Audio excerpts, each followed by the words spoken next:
In this video, we're going to take a look at target number 4. I can write an equation given a sequence, geometric. Now, geometric is a key word here that automatically means, or you would be thinking about or relating it to, exponential functions. Exponential means repeated multiplication. So in these problems, we've got multiplication happening over and over and over. And when you have multiplication happening over and over and over, for example, if I was to say I had something like 5 times 5 times 5, that's the same thing as 5 to the third power. What happens is repeated multiplication is defined as exponential, and so you end up getting an exponent up here.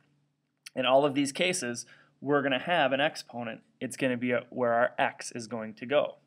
So in looking at a geometric sequence, what we do is we need to figure out what the table is going by. Now, there are some methods to make those calculations. In this first example, it goes from 2 to 8 to 32. We can pretty much see that it's multiplying by 4 every time. It doesn't take a lot to see that. Now, if you couldn't see it and you wanted to figure it out by hand or know how we came up with that, you can always do what we call the next divided by the previous. You can take the next number in the list divided by the previous or the one before it, and you'll end up getting that same multiplier every time. So if I took 32 divided by 8, I get 4. 8 divided by 2, I get 4. So it works out very well.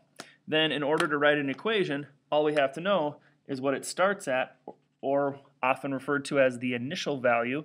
What is with the 2, or with the 0, is a 2. And then this is what it goes by, times 4, times 4, times 4, all the way across. So if I want to write the equation for that, then it basically becomes, starts right here at 2, goes by 4. So my equation for A, and because it's a sequence, I'm going to be using T of n. T of n equals, it starts at 2, it gets multiplied by 4 every time.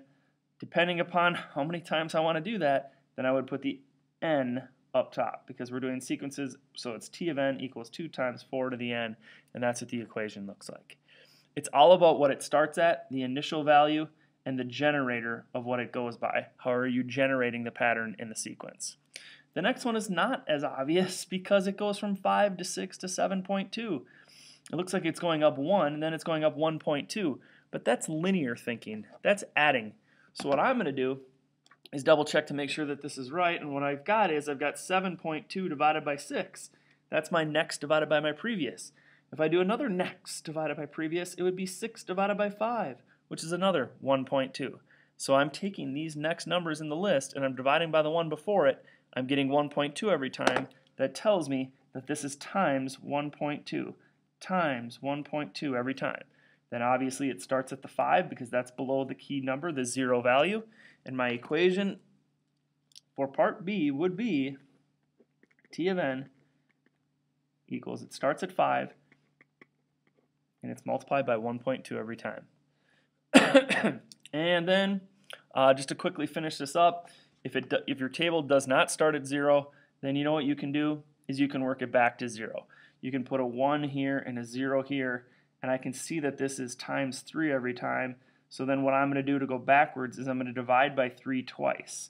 So I'm going to divide by 3 twice, and if I took 2,000 divided by 3, 2,000 divided by 3, that's the 1 value, and then divided by 3 again, that's the 0 value, is 222.2 repeating. So the 0 would have 222.2 repeating. My equation would be T of n equals, it starts at 222.2 repeating, and it's multiplied by 3 every time, and then the n has to go up top. And that's the key to writing the equations for geometric sequences. So as you can see, what's across from 0 and what the multiplier is every time are the two things you need to figure out.